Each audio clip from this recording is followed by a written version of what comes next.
Good morning. आज हम food beverages में यूनिट 3 फ्रूट जूस, स्क्वैश और कॉर्डियल के बारे में डिस्कस करेंगे। इसमें एफएसएसआई के जो नियम है उनका हमने फॉलो करना होता है, उसको डिस्कस करेंगे। और उसके बाद जो अलग अलग इसमें टाइप्स दिए गए हैं, इन टाइप्स को हम क्या करेंगे, डिस्कस करेंगे। तो आइए चलते हैं हम स्लाइड की ओर, फर्स्ट स्लाइड की ओर। फर्स्ट, इसमें सारी जो फ्रूट जूस बनाया जा रहा है या स्क्वैश बनाई जा रही है, कॉर्डियल बनाया जा रहा है या शरबत बना रहे हैं, तो इसकी जो प्रोसेस ऑफ मेकिंग है, इसमें जो सैनिटेशन और क्लीनलीनेस की ज़रूरत है वो बहुत इंपॉर्टेंट है। वरना जो फूड प्रोडक्ट हम बनाएंगे वो कंटेमिनेट हो जाएगा और उससे क्या होता है, फूड प्रोडक्ट ख़राब हो जाएगा। इसलिए हम क्या करेंगे, इसलिए हम ये जो स्क्वैश कॉर्डियल है इनको बड़े सावधानी से बनाएंगे, एफएसएसआई की गाइडलाइन का पूरा फॉलो करेंगे। आइए अगली स्लाइड में चलते हैं हम। इसमें है इसके फूड बेवरेजेस में इसके अलग अलग इसका ओवरव्यू देखेंगे हम यहाँ पे। और importance of standard in maintaining quality and safety. तो इसका मतलब ये है कि हमने फ्रूट जो बेवरेजेस हैं इन सब के लिए क्या करना है, इसका कॉमन, इन सब में ज़्यादातर कॉमन रहता है फ्रूट का जो हमने जूस लेना है या जो फ्रूट का जो हमने पल्प लेना है, अगर अपना प्रोडक्ट बना रहे हैं तो वो कितनी क्वांटिटी में है और कितना प्रिजर्वेटिव ले रहे हैं, कितना कलर ले रहे हैं, या कितना हम उसका उसमें अलग अलग जो स्टैंडर्ड्स हैं एसिडिटी के लिए उनको मेंटेन कर रहे हैं, ये एफएसएसआई के रेगुलेशन के अंदर आता है। और ये क्वालिटी और सेफ्टी उसके स्टैंडर्ड का, ये भी हमने ध्यान रखना पड़ेगा। आइए यहाँ से स्टार्ट करते हैं। फ्रूट जूस में क्या है, देखिए कि natural liquid extracted from fruit juice क्या होता है, नेचुरल लिक्विड है एक्सट्रैक्टेड फ्रॉम फ्रूट। जैसे कि हमने मान लीजिए मैंगो ले लिया, तो उसका जूस बनाने के लिए हम क्या करेंगे, उसको पका हुआ अच्छे से फ्रूट है तो पल्पर से उसका हम क्या कर लेंगे, जूस बना लेंगे। पल्पर में उसका जो पल्प है, पहले पल्प उसका एक नाइफ से उनसे निकाल लेंगे और उसके बाद क्या है, उससे जूस बनाया जा सकता है। और उससे सिंपल एग्जांपल ये है कि जैसे शुगर केन से हम क्या है, गन्ने का जूस निकाल लें, तो वो भी क्या है, नेचुरल मेथड है और फ्रूट जूस बनाया जा सकता है उससे। इस फ्रूट जूस में क्या होगा कि अगर इसमें आप शुगर नहीं डालेंगे और अगर आप डाल रहे हैं तो वो आपने क्या है, बॉटल में दिखाना पड़ेगा वो कितना जूस है या कितना शुगर है, उसमें कितना परसेंटेज है। वैसे जो इसकी टीएसएस होती है 10 से 15 के बीच में रहती है। और ये जो है, और इसमें minimum fruit juice content for 40% citrus के लिए, जैसे आपने संतरे का जूस ले रहे हैं तो उसमें क्या है, 40% कम से कम क्या होना चाहिए, उसमें सीट्रस होना चाहिए। 20% अदर्स के लिए, जैसे स्ट्रॉबेरी, ये इस तरीके के जूसेस हैं। लिच्ची का है तो इनमें और इनमें इस तरीके से अलग अलग कंसनट्रेशन होते हैं। और एसिडिटी 1.5% है।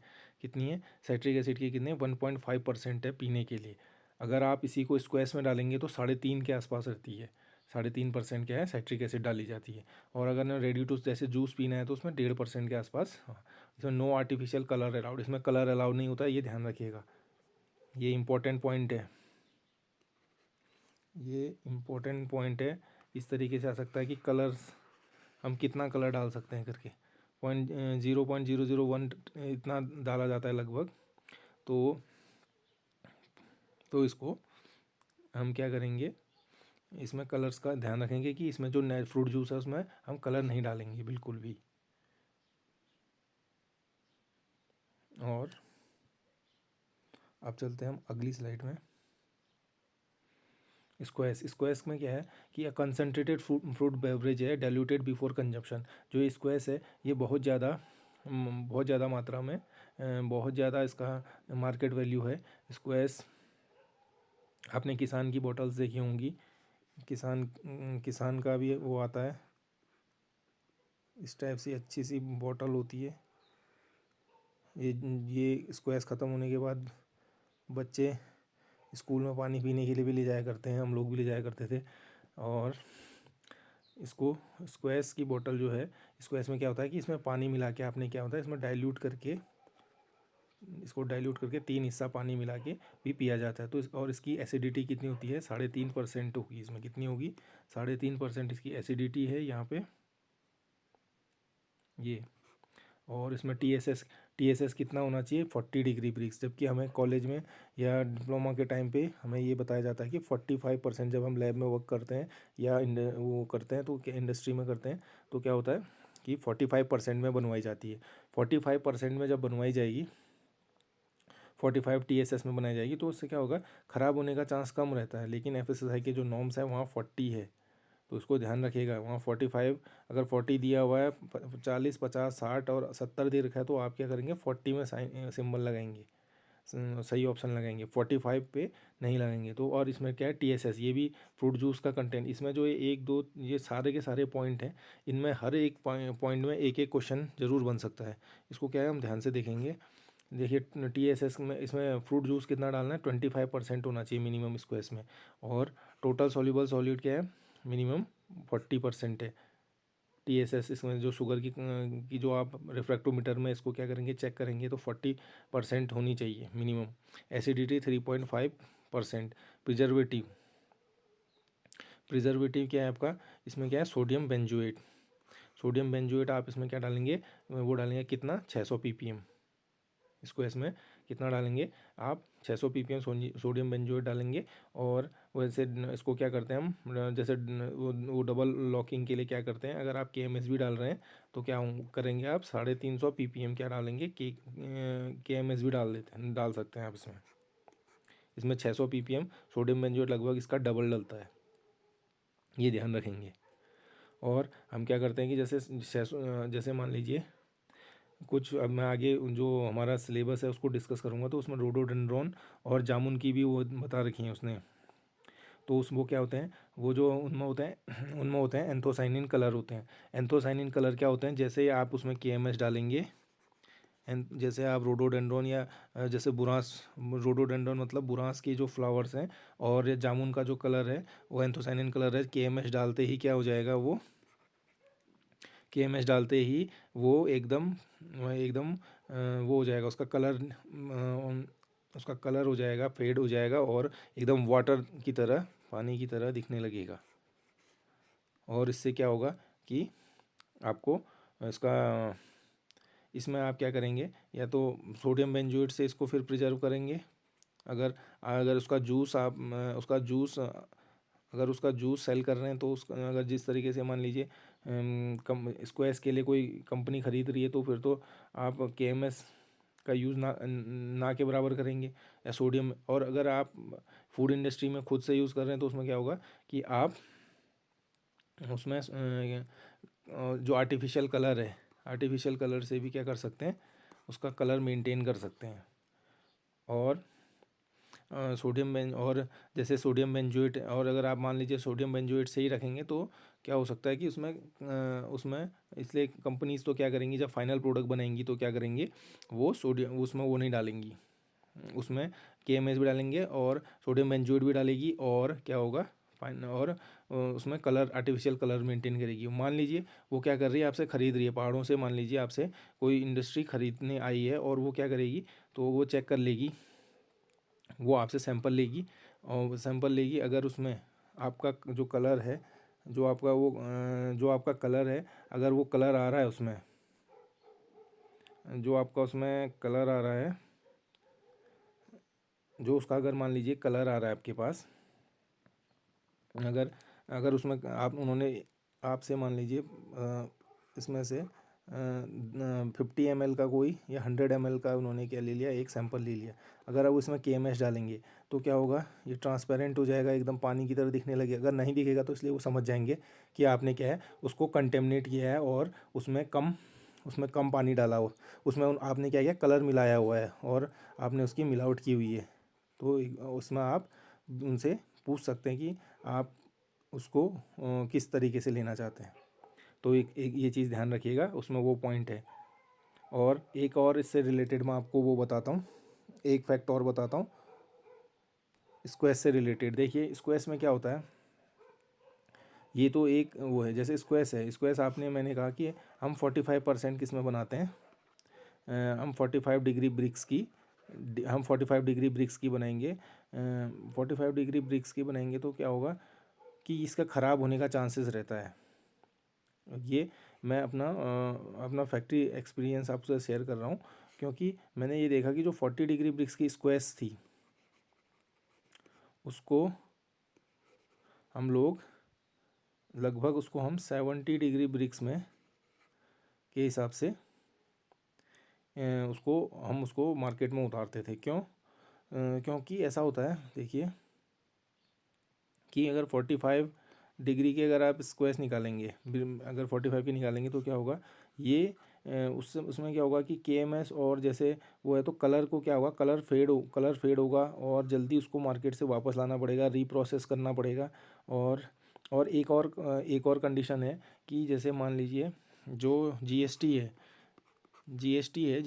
जो गुड सर्विस टैक्स है, उसमें क्या होता है कि मान लीजिए आपने उसको शरबत का रेट दे दिया, क्या किया, शरबत बोल दिया, या आप जैसे जिस तरीके से रूह अफ़ज़ा का, तो उसमें क्या है कि जीएसटी के जो रेट है ना, उसमें उसमें जैसे मान लीजिए इसके 15% हैं स्क्वैश के।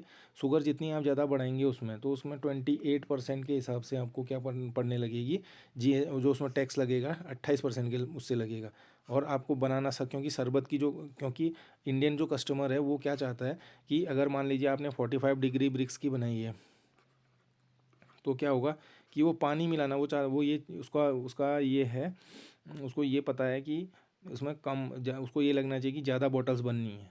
उसको क्या है, लालच रहता है कस्टमर को कि वो क्या करता है उसमें, उसको उसको उसको चाहिए कि वो क्या करे, थोड़ा सा मान लीजिए वो 50 ml आपकी जो शरबत यूज़ करे, वो 50 ml यूज़ करे और उससे 3-4 ग्लास बन जाए। वो क्या करे, 50 ml यूज़ करे और जैसे थोड़ा सा करे, इससे इससे वो उसको 5 ग्लासेस चाहिए, उसको उससे उससे क्या चाहिए, उसको शरबत के 5 ग्लास बनाने हैं।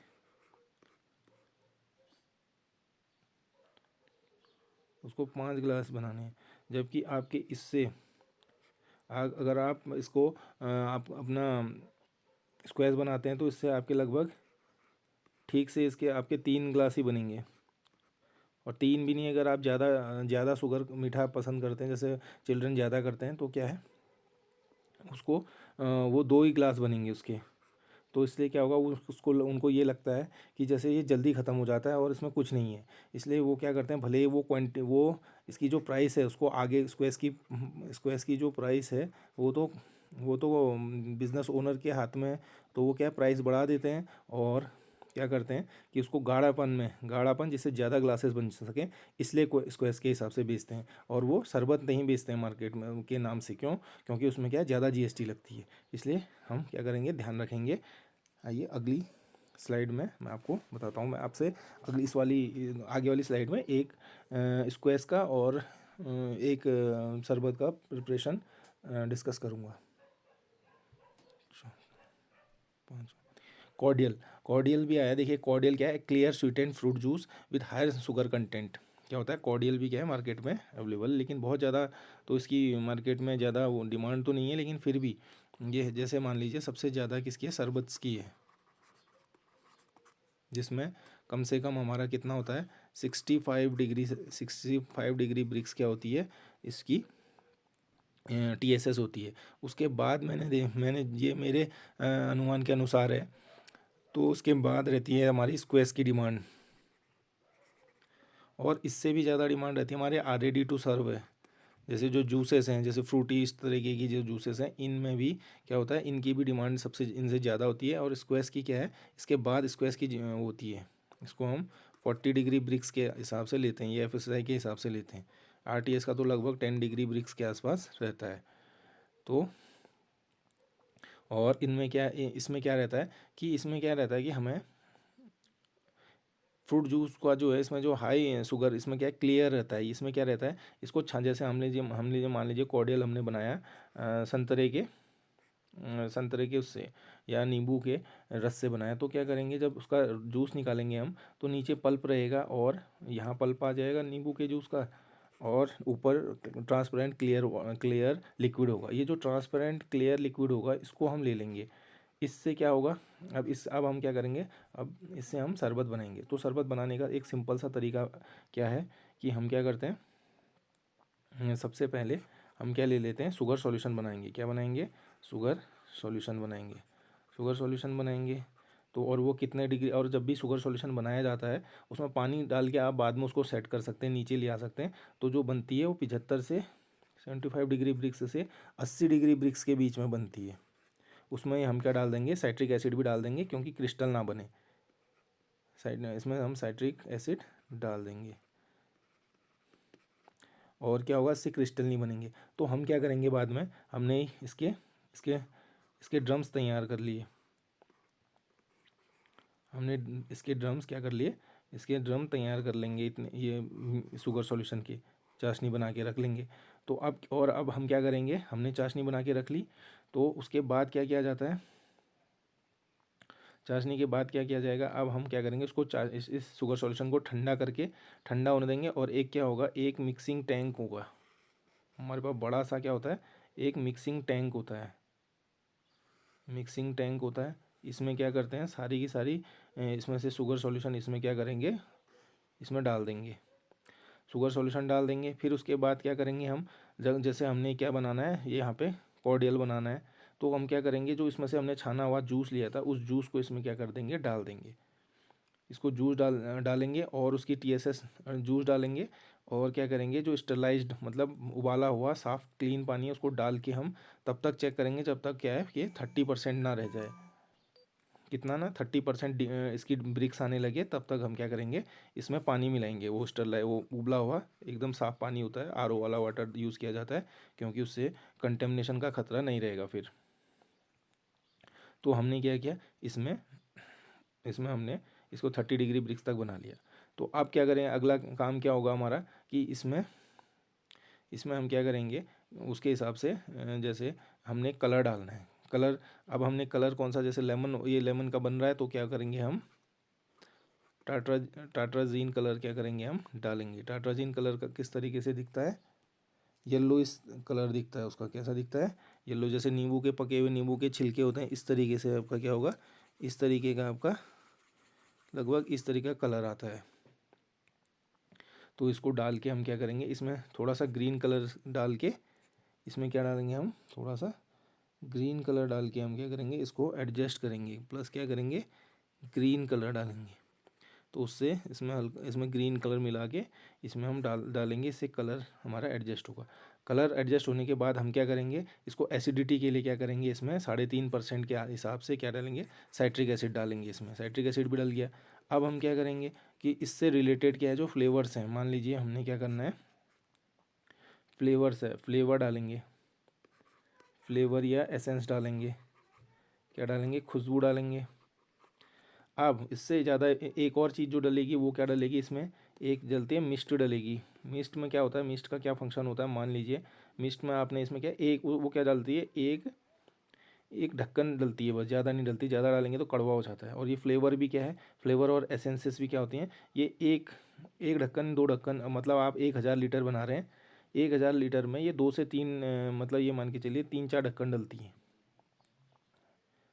तो आपको ये ध्यान रखना। और मिस्ट भी क्या है, एक ढक्कन डलेगी, ज़्यादा डालने से कड़वा होने लगता है। तो क्या करना, मिस्ट का क्या काम होता है, जैसे आपने आपने ये सॉल्यूशन, ये मान लीजिए आपने फाइनल प्रोडक्ट ले लिया।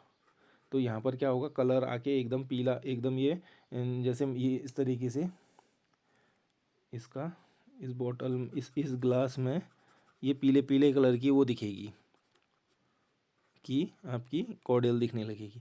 जब आप लेकिन इसको पानी में घोलेंगे, क्या करेंगे इसको, जब इसको क्या करेंगे हम पानी में घोलेंगे, मान लीजिए हमने क्या किया, ग्लास लिया और इसमें पानी में घोल दिया हमने, तो ये क्या करेगी, वाइट धुंधला, जैसे हमने अभी वो निकला, वरना क्या होगा, पीला कलर दिखेगा। अगर आप इसमें मिस्ट नहीं डालेंगे तो यहाँ पे भी जैसे अगर आपने मिस्ट नहीं डाली तो क्या होगा, इसमें पीला कलर ही आएगा। मिस्ट नहीं आएगी तो इसमें क्या होगा, पीला कलर, ये हल्का पीला हो जाएगा। लेकिन अगर आप मिस्ट डालेंगे तो पीला कलर नहीं, ये वाइट कलर, मतलब जिससे जैसे नींबू निचोड़ के नींबू पानी दिखता है उस तरीके से दिखेगा। मिस्ट का ये काम होता है। तो इस तरीके से हम ये डालेंगे, कलर सेट कर लेंगे। और क्या करेंगे इसको, और तुरंत उसकी क्या करेंगे फिलिंग, नोज़ल में ड्रम्स में क्या लगे नोज़ल भी लगी रहती हैं, जैसे अगर फिलिंग वाले ड्रम अगर आप मैनुअल कर रहे हैं तो उसमें क्या नोज़ल लगी रहती है यहाँ से, और उसको और उसमें लगी रहती है टैप लगा रहता है, उसको भरने के लिए उसको भरा जाता है। तो इस तरीके से आप क्या करेंगे, ये आपका जैसे ड्रम है और यहाँ पे आपका क्या है नोज़ल लगी रहती है, इसमें नोज़ल लगी रहेगी यहाँ पे, यहाँ से आप भर लेंगे, नोज़ल लगी रहेगी, ठीक। इस यहाँ से ऐसे करके भरवा लिया जाएगा इसको, ठीक है। और ऊपर क्या है प्लास्टिक से कवर, प्लास्टिक की जो रैपर होती है ऊपर से कवर, क्योंकि इसकी एसेंस ना निकल जाए। और ऑटोमेटिक प्लांट है तो तब तो बढ़िया है, इसमें फटाफट फिलिंग हो जाएगी। और इसको क्या करते हैं पास्चराइज भी किया जाता है क्या, और कॉर्डियल में ध्यान रखिएगा कि इसमें क्या है 30% क्या है TSS है, तो इसमें क्या मतलब है कि ये फर्मेंटेशन होने का खतरा रहेगा। तो क्या होगा, तो इसको पास्चराइज करके क्या करेंगे, इसको एक्सटेंड, इसकी सेल्फ लाइफ को क्या करेंगे एक्सटेंड करेंगे। ये ध्यान रखें, एसिडिटी क्वेश्चन पूछा जा सकता है 3.5%, TSS में 30% और मिनिमम फ्रूट जूस कितना है 25%। आइए अगला देखते हैं। अगला है देखिए शरबत। शरबत में क्या है flavoured sweetened and often herbal beverage, ये है हर्बल बेवरेज। तो इसमें क्या है कि शरबत में अगर आपको जब आपको शरबत आता है तो शरबत सबसे पहले दिमाग में रूह अफ़ज़ा आता है, हमने रूह अफ़ज़ा ले भी आना है, क्योंकि रूह अफ़ज़ा का ही उनको की सबसे बड़ी मार्केट भी है, और जिस तरीके का उसे बताना भी इजी रहता है। और जैसे स्क्वैश है तो किसान की जो स्क्वैश आती है उससे सीधा दिमाग में आ जाता है, उससे क्या है रिलेट करना याद करना इजी रहता है। तो क्या करना है, जो गाढ़ी सी जो लस्सी के ऊपर डलती है सर जो रूह अफ़ज़ा, उसी को हम क्या करेंगे शरबत बोलते हैं। तो शरबत में क्या होता है, ये फ्लेवर्ड होती है, क्या होता है इसमें खुशबू डाली जाती है, आपने देखा होगा शाही अफ़ज़ा करके इसकी जो फ्लेवर का कारण होता है, इसका जो एक आता है जैसे मान लीजिए एसेंस आती है, एसेंस किस नाम से आती है इसकी, शाही अफ़ज़ा करके आती है, शाही अफ़ज़ा, शाही अफ़ज़ा के हिसाब से उससे आती है। और जो हमारा ये है इसमें शाही अफ़ज़ा की उससे आती है, और इसमें थोड़ा सा रोज़ फ्लेवर भी डलती है। तो इसको क्या करेंगे हम इसमें इसमें मिनिमम फ्रूट कंटेंट कितना है 25% है, TSS इसकी 65% रखते हैं। और ये सिंथेटिक भी हो सकती है जिसमें आपका फ्रूट कंटेंट नहीं होगा, और जो बाकी TSS तो 65% रखेंगे। Acidity 3.5%, preservative potassium Meta KMS रखा जाएगा इसमें 350 ppm। KMS जहाँ पे भी होगा वो क्या होगा 350 ppm होगा इसमें स्क्वैश में या इसमें दोनों में, ये शरबत में। और 600 ppm अगर आप KMS नहीं ले रहे हैं क्योंकि वहाँ पे कलर एंथोसाइनिन कलर फेड होने का खतरा रहता है, तो क्या करेंगे आप उसको बेंजोएट से 600 ppm ले लेंगे। वैसे डबल लॉकिंग दोनों ही किया जाता है, तो आप क्या कर लेंगे इसको देख लेंगे। शरबत इस हिसाब से है, शरबत की भी प्रिपरेशन वही है। तो आपने क्या करना है, जब आप शुगर सॉल्यूशन लेंगे तो आप उसको पानी मिलाएंगे तब तक जब जैसे 80 डिग्री ब्रिक्स की बनाई है तो उसको क्या है 65 डिग्री के आसपास लाएंगे, 65 डिग्री ले आएंगे उसको डिग्री भी, और 65 के, और सेफ साइड चलने के लिए 68 के आसपास चलेंगे, जो कि 65 पहुँच जाएगी। अगर आगे पीछे हो रीडिंग कोई दिक्कत ना हो, इसलिए क्या है 68, लेकिन मानक में क्या देखना है 65। और ज़्यादा 68 ये ना करें, इससे क्या है अगर आपके बहुत ज़्यादा बैचेस बनते हैं, बहुत ज़्यादा अमाउंट में इसकी खपत है, तो क्या होगा उसको क्या होगा आपको लॉस हो सकता है इसमें शुगर के कंसंट्रेशन में। तो आपको 65 है तो 66 67 इतना ही रखना होगा। और एक चीज़ और ध्यान रखनी होती है कि फिलिंग जब आप कर रहे हैं, फिलिंग जो बॉटल में कर रहे हैं वो बिल्कुल ध्यान से करेंगे, नहीं वरना वो बाट जो माप वाले होते हैं वो आपको नोटिस भेज के बड़ा चालान हो सकता है। तो आपको जितनी फिलिंग करनी होती है, क्योंकि ऐसा होता है कि जो बॉटल बनती हैं बॉटल प्रेशर से बनती हैं, प्रेशर में जो बॉटलिंग प्लांट होता है उससे बनती हैं, तो कभी ज़्यादा प्रेशर से ज़्यादा बड़ी बना देते हैं या आगे पीछे कर देते हैं, तो उससे क्या होता है कि आपको वो चीज़ ध्यान रखनी है। अपना अंदर जो कंटेंट है जैसे 750 ml है, तो वो 750 का 760 लेके चलिए, उसको आप अंडरवेट नहीं करेंगे।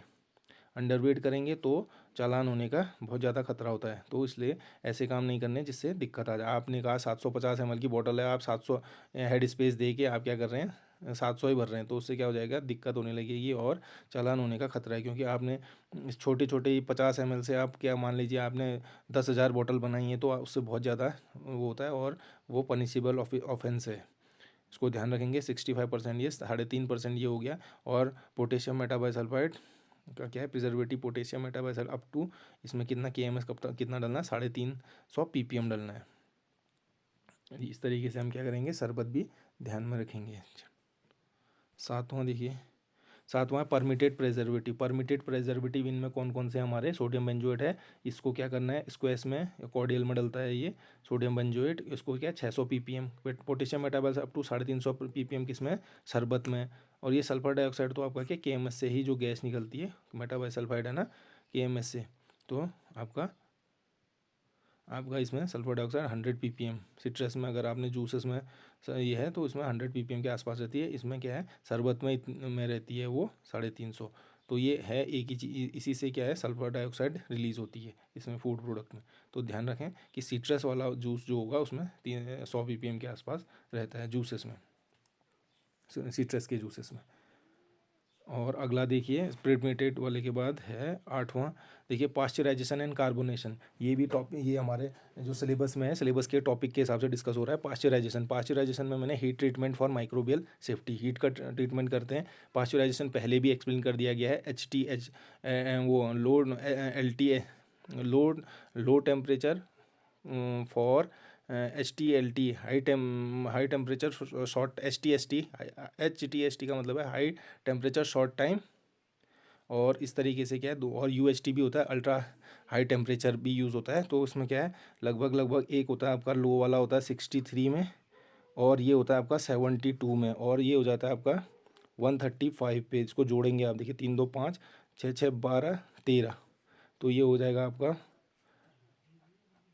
ये हो गया HTST high temperature short time, और ये हो जाएगा लो टेम्परेचर और फॉर लॉन्ग टाइम। इस तरीके से देख लीजिएगा इसको, क्या है इसका फुल फॉर्म एग्जैक्ट है।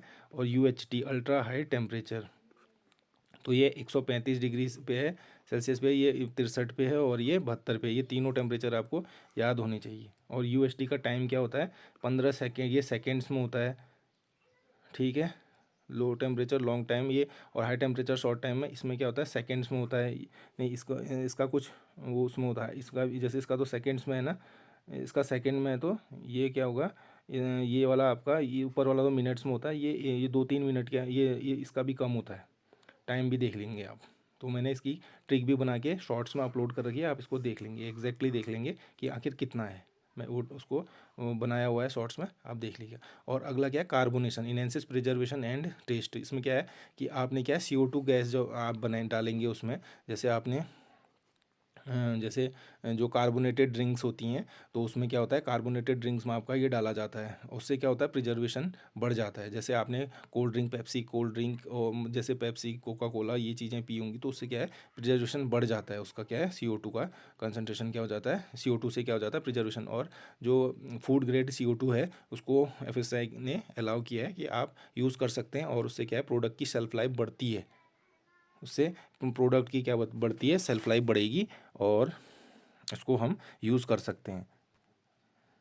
और देखिए ये है कंक्लूज़न है, कंक्लूज़न कोई बात नहीं, अगला देखते हैं हम। इसके बाद हमारा जो ये सिलेबस था, ये देखिए इसको मैं फटाफट से डिस्कस कर देता हूँ कि कोई छूटे ना। देखिए हमने फ्रूट जूस स्क्वैश कॉर्डियल के बारे में पढ़ लिया, डिफरेंस स्क्वैश और कॉर्डियल का पढ़ लिया, क्योंकि स्क्वैश और स्क्वैश में क्या है 30, इसमें और स्क्वैश में आपका है 40 डिग्री ब्रिक्स, और इसमें है 30 के आसपास था। और इसको हम कॉर्डियल को हम क्या करते हैं पास्चराइज भी करते हैं वो रहने के लिए। मिनिमम ये पर जूस परसेंट, और ये भी जूस परसेंट जो है वो, और TSS हमने देख ली है। और इसमें क्या है जूस परसेंट भी जो दिया है, किसी में 40 दिया है, वो सब हम इसमें स्लाइड में आप दोबारा से देख लेंगे तो आ जाएगा आपको। ये जो जामुन और रोडोडेंड्रॉन मैंने बताया था आपको, रोडोडेंड्रॉन बुरांस बताया था, तो इसमें क्या प्रॉब्लम आती है, अगर हम KMS डालें तो उसका कलर क्या हो जाता है हट जाता है, और वो ट्रांसपेरेंट वाटर जैसा बन जाता है। इसलिए इसमें या तो आर्टिफिशियल कलर का यूज़ करेंगे, या सोडियम बेंजोएट का यूज़ करके, या वो जो सॉर्बेट होते हैं उसको, पोटेशियम सॉर्बेट, उनका यूज़ करके करेंगे। और steps involve in preparation of any fruit squash, ये स्टेप्स भी पूछ रहा है। मैंने स्क्वैश आपको स्टेप बता दिए थे कि किस तरीके से स्क्वैश को बनाएंगे। Difference between squash and synthetic syrup, और ये भी मैंने डिफरेंस अभी आपको एक्सप्लेन किया था, सिरप बनाते कैसे बनाएंगे और उसको कैसे बनाएंगे। Types of fruit beverages, fruit beverages में क्या है जूस था, ये कॉर्डियल था, आपके ये सारे थे। और ये क्या है अपने डेफिनेशन ऑफ फाइनिंग एजेंट्स। अब ये देखिए जो फाइनिंग एजेंट्स हैं, फाइनिंग एजेंट्स क्या होते हैं कि ये क्या करते हैं क्लियर करते हैं, क्या करते हैं क्लियर करते हैं। जैसे मान लीजिए आपने क्या लिया जूस बनाया, मान लीजिए आपने संतरे का क्या कर लिया जूस ले लिया, संतरे का जब आपने क्या किया, जूस लिया, संतरे के जूस से क्या होगा कि कुछ नीचे रह जाएगा, कुछ इधर रहा। मान लीजिए आप यूज़ कर रहे हैं तो क्या होगा कि आपने इसको रखा था शाम से, मतलब एक दिन पहले रखा है, और आपने जूस पानी क्या कर दिया, निकाल दिया। मान लीजिए आप उन्हें वर्क करते करते क्या हुआ, आपने आपको मान लीजिए आपको इतना सा वाटर वो जूस चाहिए था, तो गलती से क्या हो गया आपका, ये मिक्स हो गया। तो फिर आप 2 दिन तक फिर थोड़े रुके रहेंगे, क्योंकि आपके पास क्या डिमांड है, ऑर्डर है, सप्लाई करनी है। तो क्या होगा, तो आपको क्या करना है, ये फाइनिंग एजेंट ये क्या करते हैं, फटाफट से इसको क्या करते हैं, इसको सेटल करने में मदद करेंगे। तो इसमें क्या यूज़ किया जाता है, जिलेटिन भी यूज़ किया जाता है, और आपका जिलेटिन यूज़ होता है, और वो चारकोल, एक्टिवेटेड चारकोल है, उसका ट्रीटमेंट होता है। और इस तरीके से 2-3 और वो होते हैं जो एफएसएसआई ने अलाउ कर रखे हैं। तो आपको ये फाइनिंग एजेंट्स क्या करते हैं, क्लियर जूस को क्लियर करने में क्या करते हैं, मदद करते हैं। पास्चराइजेशन हमने डिस्कस कर लिया है। प्रिजर्वेशन बाय कार्बोनेशन मतलब CO2 गैस से हम क्या कर सकते हैं, हम इसको यूज़ कर सकते हैं। इसको यूज़ करके हम प्रिजर्वेशन कर सकते हैं CO2 उसके कार्बन डाइऑक्साइड से भी। तो इस चीज़ से हमने ये यूनिट 3 कंप्लीट कर ली है। आप इसके क्वेश्चन प्रैक्टिस कीजिएगा। आशा करता हूँ आपको समझ आया होगा। Thank you.